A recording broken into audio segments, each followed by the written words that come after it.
बिस्मिल्लाहिर्रहमानिर्रहीम। नाज़रीन अस्सलाम वालेकुम, मैं हूँ इमरान वसीम। नाज़रीन आज 12 अगस्त है, दिन है बुध का और साल 2020। आज की वीडियो में बात करेंगे सूबा सिंध में गवर्नर राज से मुतल्लिक, जिसको लेकर अवाम का बहुत ज़्यादा इस्तेहसाल किया जाता है। कुछ लोगों की जानिब से ये दावा किया जाता है कि वफाकी हुकूमत सिंध के अवाम के मसाइल और मुश्किलात को देखते हुए सूबा सिंध में गवर्नर राज लगा सकती है और किसी भी वक्त इस फैसले को अमली जामा पहनाने के लिए सूबा सिंध में गवर्नर राज का निफाज जो है वो कर दिया जाएगा। कुछ लोग ये दावा करते हैं कि गवर्नर राज तो नहीं बल्कि सूबा सिंध में आर्टिकल 149 का इतलाक़ किया जाएगा और इस आर्टिकल के तहत वफाकी हुकूमत सूबाई हुकूमत को डायरेक्शन जारी करेगी, जिसकी रोशनी में सिंध के और बिलखसूस कराची के जो मसाइल और मुश्किलात हैं उनका अजाला किया जाएगा, उनका हल निकाला जाएगा। इस मामले पर हकीकत जानने के लिए हमारे चंद ज़राए हैं प्राइम मिनिस्टर ऑफिस में, उनसे हमने रब्ता किया और ये जानने की कोशिश की कि कराची के मसाइल को देखते हुए जो हालिया मानसून के सीज़न में उभर कर सामने आए हैं, इस पर वफाकी हुकूमत क्या सोच रही है, क्या फ़ैसला जो है वो सामने आ सकता है। इस हवाले से हमारे ज़राए ने हमें क्या बताया है, उसकी तफसीलात आपके साथ हम शेयर करेंगे। और आज वीडियो में बात करेंगे कि पाकिस्तान के अज़ली दुश्मन भारत को एक और महाज पर पाक फ़ौज से शिकस्त का सामना करना पड़ा है, उस खबर पर भी बात होगी। और तीसरी खबर यह है कि सुप्रीम कोर्ट के 3 जजेस के ख़िलाफ़ खैबर पख्तूनख्वा के हज़ारों वकला जो है वो खड़े हो गए हैं। ये क्या माजरा है, इस पर भी बात करेंगे। लेकिन सबसे पहले बात होगी सूबा सिंध में जो गवर्नर राज के नफाज की बात की जाती है, जो आर्टिकल 149 के इतलाक़ की बात की जाती है, इस पर असल पोजीशन क्या है। लेकिन इससे पहले हम बात करेंगे आज सुप्रीम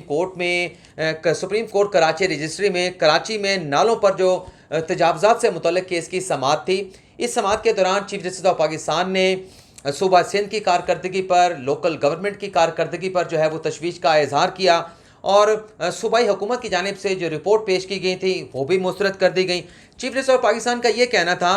कि पूरे कराची को जो है वो एक गोट बना दिया गया है, एक कस्बा बना दिया गया है। आप कराची को ले लें, आप हैदराबाद को ले लें, आप सखर को ले लें, नवाबशाह को ले लें, लाड़काना को ले लें, हर जगह पर जो है वो आपको बड़े बड़े मंसूबे जो है वो सिर्फ सुनने को मिलेंगे, लेकिन किसी जगह पर भी कुछ नहीं हुआ। तमाम पैसा जो है वो ज़ाया हो गया, एक पैसा भी जो है वो किसी जगह पर तरक्याती मंसूबे पर खर्च नहीं किया गया। चीफ जस्टिस ऑफ पाकिस्तान ने ये कहते हुए अटॉर्नी जनरल से ये सवाल किया कि कराची और सिंध के मसाइल को कौन आखिर ठीक करेगा। क्या हमें वफाकी हुकूमत को बुलाना पड़ेगा कि वो कराची में आए और कराची के अवाम के जो मसाइल हैं, जो मुश्किलात हैं, उनको हल करे। जिस पर अटॉर्नी जनरल का कमरा अदालत में ये कहना था कि कराची के मसाइल और मुश्किलात के हल के हवाले से वफाकी हुकूमत बड़ी संजीदा है और बड़ी संजीदगी के साथ इन तमाम मसाइल के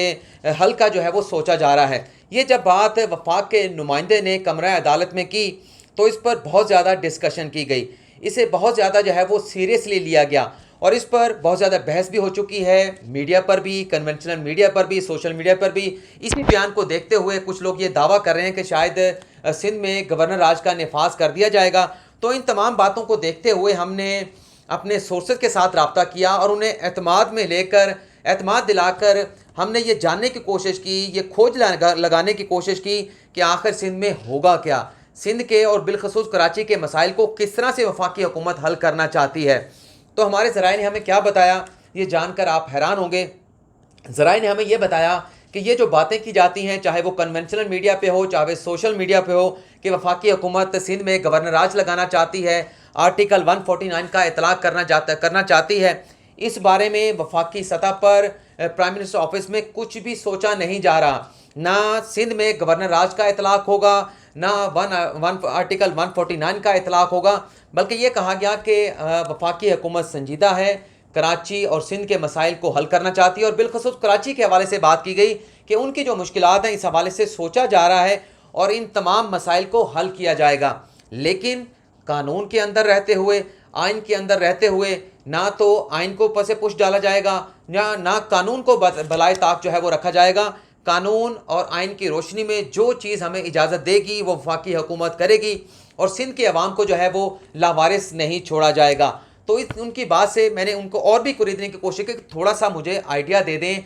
कि मकसद क्या है, कोई डेवलपमेंट के प्रोजेक्ट शुरू किए जाएंगे या वहाँ पर सड़कें, रोड्स बनाई जाएंगी, किया आखिर क्या जाएगा। उन्होंने कहा जी तमाम चीज़ें जो हैं वो अभी मुख्तलिफ ऑप्शन हमारे पास हैं, कोई चीज़ कंक्रीट में नहीं है, तमाम चीज़ें अभी रॉ मटेरियल में हैं। लेकिन ये बात उन्होंने ज़रूर कही कि इस मामला जो है वो संजीदा है और वफाकी हुकूमत अब इस पर कुछ करना चाहती है। लेकिन ये जो दो ऑप्शन मीडिया पर डिस्कस किए जाते हैं, गवर्नर राज और आर्टिकल 149 का इतलाक़, इस हवाले से कोई चीज़ नहीं है। सिंध की हुकूमत को डिस्टेबलाइज नहीं किया जाएगा, लेकिन वफाकी हुकूमत जो सिंध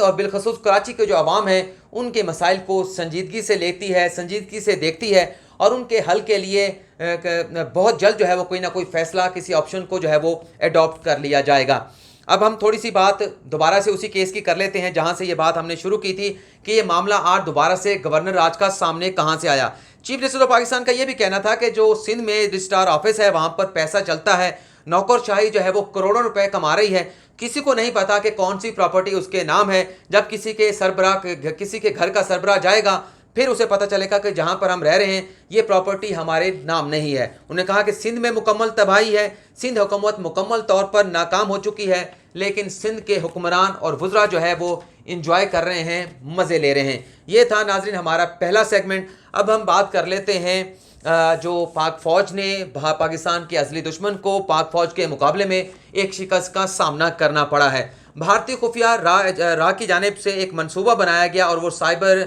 हमले का मंसूबा था जिसमें कोशिश ये की जानी थी कि पाकिस्तान के जो आला फ़ौजी अफसरान हैं उनके मोबाइल को हैक किया जाना था, उनके जो दिफाई हमारी जो गैजेट वगैरह हैं, जो इस तरह के दूसरी डिजिटल तनसीबात हैं, डिजिटल आलात हैं, उन्हें जो है वो हैक किया जाना था। लेकिन इन हमलों का पाकिस्तान के हिसास अदारों ने पता चलाया और फौरी तौर पर जो है वो साइबर क्राइम के रॉ एजेंसी के और दुश्मन की जो एजेंसियां हैं उनके हमलों को रोकने के लिए इंतजामात जो है वो बढ़ा दिए गए हैं। इस हवाले से DGISPR की जानिब से बाकायदा एक एलामिया भी जारी किया गया है जिसमें यह बताया जा रहा है कि दुश्मन की खुफिया एजेंसियों की जानिब से पाकिस्तान के आला फ़ौजी अफसरान के जो मोबाइल और गैजेट को हैक करने की कोशिश की गई थी उसे नाकाम बना दिया गया है। मुल्क की तमाम इदारों को इस हवाले से जो है वो अलर्ट कर दिया गया है और ये भी कहा गया DGISPR की जानिब से कि ये जो हमले दुश्मन की एजेंसियों की जानिब से किए गए थे जिनमें मोबाइल डिवाइसेस को, गैजेट वगैरह को हैक किया जाना था, इसके हमलों के अहदाफ क्या थे, इस सारे मामले की तहकीकात की जा रही हैं और इस मामले की तहकीकात में जो है जो डीप तक जो है वो गहराई तक जो है वो जाया जाएगा और पता लगाया जाएगा इस सारे साइबर हमलों की जो है वो वजह क्या थी। लेकिन नाज़रीन कुछ वजह तो है नज़र आती है कि जो इस वक्त रीजन के हालात हैं, भारत का जो चाइना के साथ इस वक्त स्टैंड ऑफ चल रहा है और भारत का जो नेपाल के साथ पोजीशन है, बांग्लादेश भी उसके हाथ से चला गया है, पाकिस्तान के बांग्लादेश के साथ हालात बेहतर हो रहे हैं, पाकिस्तान के ईरान, चाइना और दीगर ममालिक के साथ हालात बेहतर हो रहे हैं। तो मुझे लगता है कि इस हालात को देखते हुए, चाइना के साथ स्टैंड ऑफ को देखते हुए दुश्मन एजेंसी की जानिब से ये कोशिश की जा रही है कि किस तरह से ये जो मामला चल रहे हैं, अगर हम पाकिस्तान के आला फ़ौजी अफसरान के मोबाइल फ़ोन को हैक कर लेते हैं तो शायद हमें कोई इस किस्म की मालूमात मिल पाए जो हमारे लिए आने वाले वक्तों में मददगार साबित हो सके। लेकिन नाज़रीन यहाँ पर दूसरा सेगमेंट भी ख़त्म होता है। अब तीसरे सेगमेंट की हम बात करते हैं कि सुप्रीम कोर्ट के 3 जजेस जिसमें जस्टिस काजी अमीन शामिल हैं, जस्टिस अमीनुद्दीन खान शामिल हैं और जस्टिस मज़ाहिर अली नकवी शामिल हैं, उनके खिलाफ एक दरख्वास्त खैबर पख्तूनख्वा की बार काउंसिल की जानिब से दायर की गई थी। उसमें मौक़िफ़ क्या रखा गया था वो हम आपको बता चुके हैं। वो ये कहते हैं कि ये जूनियर जजेस थे लेकिन इन्हें एलिवेट करके सुप्रीम कोर्ट में लाया गया और जो चीफ जस्टिस हैं पेशावर हाई कोर्ट, वो सुप्रीम कोर्ट का जज बनने की कम्पिटेंसी रखते हैं, तजुर्बा रखते हैं, लेकिन उन्हें नज़रअंदाज किया जा रहा है। इसमें डेवलपमेंट ये हुई है कि रजिस्ट्रार ऑफिस सुप्रीम कोर्ट की जानिब से इस दरख्वास्त को एतराज़ लगाकर वापस कर दिया गया है और एतराज़ ये लगाया गया है कि एक तो आपने मुतलका फ़ोरम से रजू नहीं किया, दूसरा आपके पास ये जो दरख्वास्त है आपने इसमें ये नहीं बताया कि आपने आखिर बराह रास्त मुतलका फ़ोरम होते हुए सुप्रीम कोर्ट में ये दरख्वास्त क्यों दायर की। और उसके साथ साथ कुछ और भी छोटे मोटे एतराज़ात लगाए गए हैं, तो ये एतराज़ात लगाकर दरख्वास्त वापस कर दी है। लेकिन इस सारे मामले में एक और ट्विस्ट भी आया है, एक और दरख्वास्त दायर कर दी गई है, वो किस बार काउंसिल की जानिब से है और उसमें एक नया मौक़िफ़ अपनाया गया है, लेकिन बात यही है, लेकिन नए तरीके से की गई है। उसकी तफसीलात अगली वीडियो में आपके साथ हम शेयर करेंगे। फ़िलहाल आपसे इजाज़त चाहूँगा। अल्लाह हाफ़िज़।